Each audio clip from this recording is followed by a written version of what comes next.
নমস্কার বন্ধুরা, আজ আমি আপনাদেরকে গন্ধরাজ চিকেন পকোড়া করে দেখাবো। তো চলুন, প্রথমে চিকেনটা খুব ভালো করে ধুয়ে নিয়েছি। এবার চিকেনটা গরম জল, লেবু ও নুন দিয়ে খানিকটা সময় ভিজিয়ে রেখে দেব। তারপর চিকেনটা পরিষ্কার করে জল ঝরিয়ে তুলে নেব এবং অন্যদিকে দুটো ডিমও নিয়ে নিয়েছি। এবার চিকেনটা ম্যারিনেট করে নেব।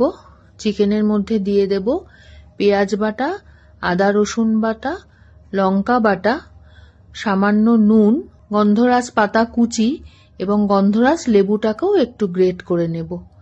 তারপর দিয়ে দেব ডিম, গোলমরিচ গুঁড়ো, বিট নুন, কর্নফ্লাওয়ার, বেসন, ময়দা, ধনে গুঁড়ো।